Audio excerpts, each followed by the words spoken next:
The Philippines is the most storm-exposed nation on Earth due to its position along the Ring of Fire typhoon belt, a large Pacific Ocean region where many of Earth's volcanic eruptions and earthquakes occur.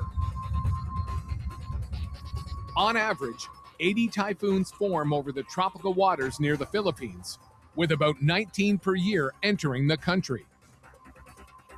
You can expect a typhoon to form at any time, at any given month in the Philippine area. And this is what we saw with Typhoon Haiyan. Storm chasers are known to primarily chase tornadoes, but Josh Morgerman is different. He chases hurricanes and typhoons. I've been chasing hurricanes for over 25 years. All of a sudden, just boom, just out of nowhere, the wind just picked up again really fast. I don't just chase the United States, I don't just chase North America, I chase everywhere. So I'm going to East Asia, I'm going to Australia, every hemisphere, every continent, hunting down the most dangerous storms in the world. I've been inside the jaws of about 35 or 40 hurricanes, and I would say this day was one of the worst.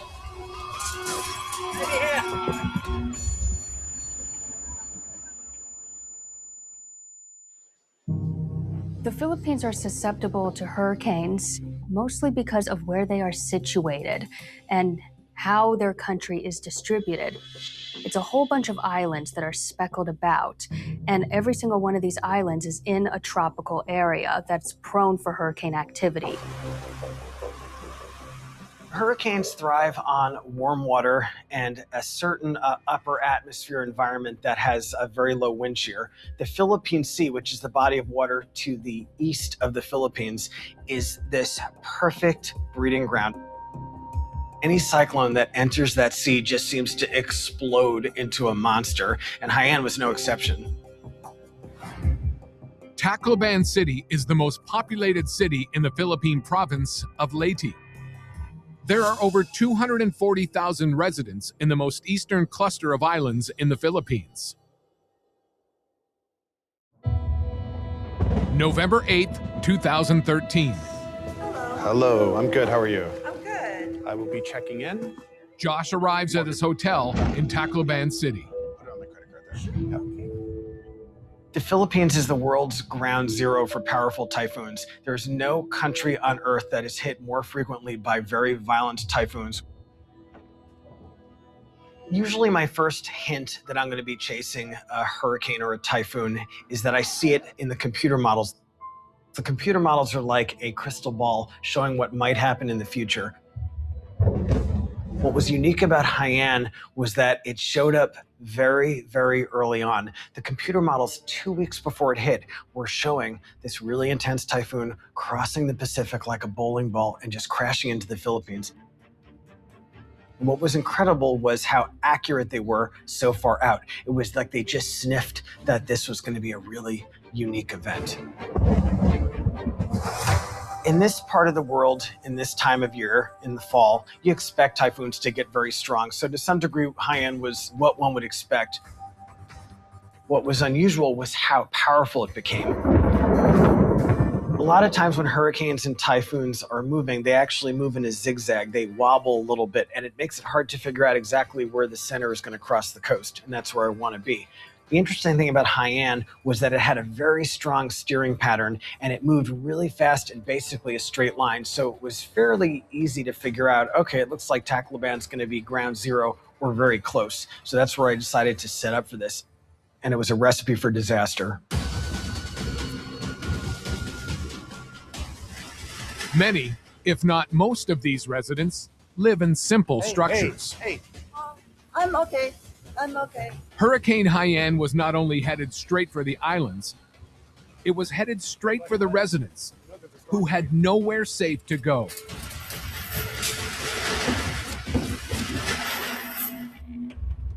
In many cases, a lot of shelters and evacuations were not prepared far enough in advance for the residents. A lot of the residents could not leave their islands. There's no general way to protect residents on an island. The furthest that they can go is just slightly inland and still be in the storm surge direction. So the typhoon was approaching and I started to hear howling going through the building as the wind started to pick up, and that was the first sign that it was coming. Okay, guys, I think the storm's gonna hit any minute. It was like windy and rainy, and it started to get worse. And then it was just before 7 a.m. that the inner core of the typhoon arrived. It was this wall of wind and rain. That was the eye wall, the inner core of the typhoon moving in. And it just swept into the city, and all of a sudden the winds went just nuclear.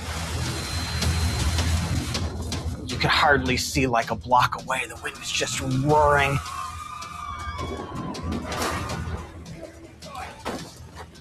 Debris flying around. The whole building started shaking. Windows started to smash. Doors blew off. It was hitting. I tried to get a couple of shots from the rooftop, but I realized that that wasn't safe. And I realized, all right, I need to go downstairs. So I went down to the second or third floor. And even that wasn't safe because the wind was just, we were in this tight urban area. And so the wind wasn't blowing in a straight line. It was ricocheting off the building. So debris was just blowing in every direction. And it was like being inside a tornado, basically. Flying debris is lethal. If something hits you, it's over. So in this area of the Philippines, you've got a lot of tin roofs on buildings, and those things just rip off. And tin is very lightweight, and it's also lethal. And so stuff like that was just blowing around in every direction, just scattering like confetti. After a while, it started to clear a little bit. It was still blowing like crazy, but not as much, but it was just enough so you could see the street below. And what we realized is the street was no longer visible. It was water. The city was flooding. And that's when I realized the storm surge was coming into the city. The ocean was invading the city. So when a hurricane comes ashore, the wind actually pushes the ocean water up onto the land. That's called storm surge. And it's very dangerous because it floods places where people live. And it just overflowed into the city. And when it overflowed, it happened very fast. So fast that people couldn't get out of the way. The street had become a river, and it was coming up, and it was coming up fast. I noticed this building across the street, just a one-story building. A door opened, and people came out, some adults and some kids, and the water was really high. They were struggling across the street to get to our building because it was bigger and safer. And I was watching them, and I just started to feel like, oh my God, they're not going to make it. That was the point I realized I needed to stop just sort of observing this and documenting it, and I needed to help because people were going to die.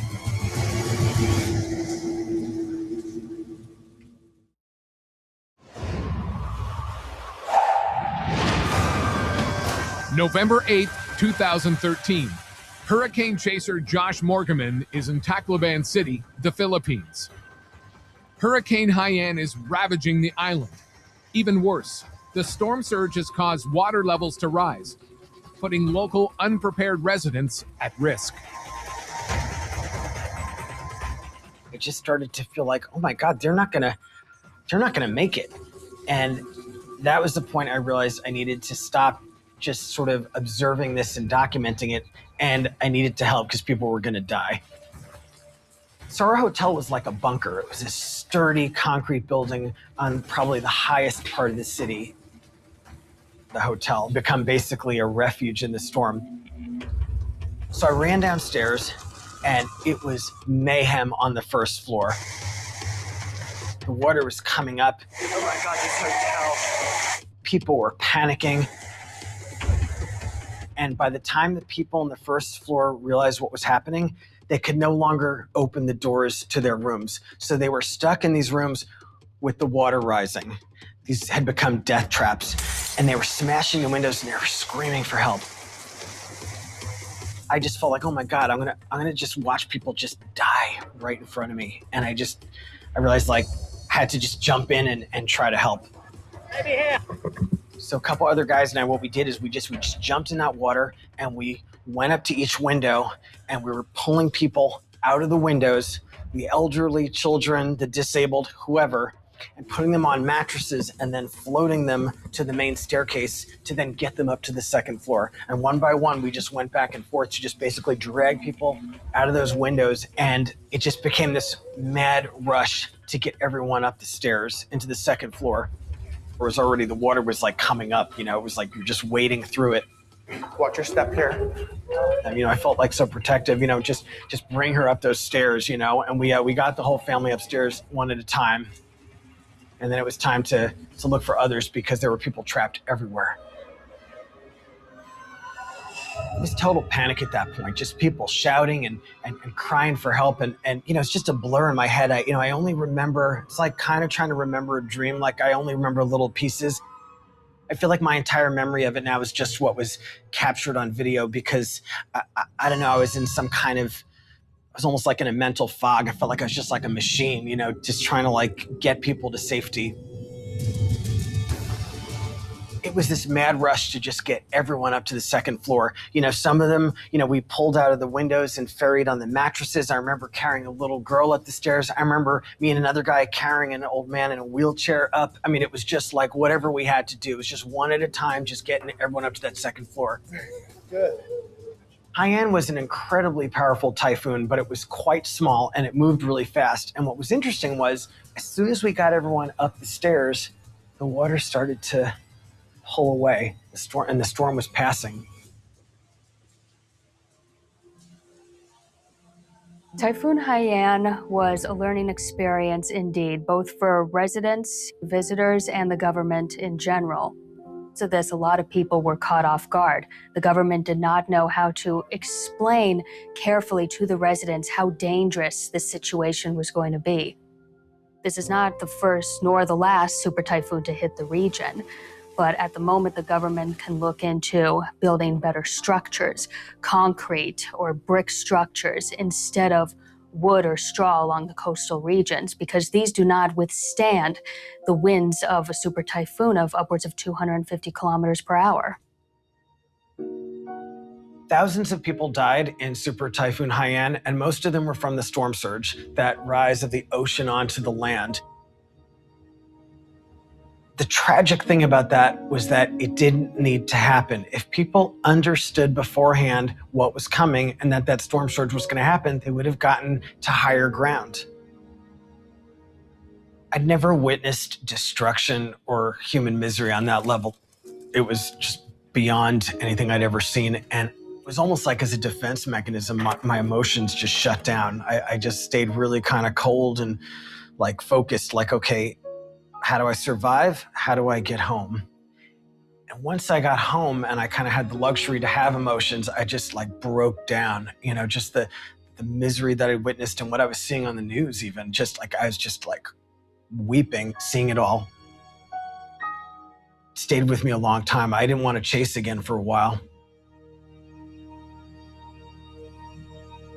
And after all my years of chasing, that was the weather event that changed my life.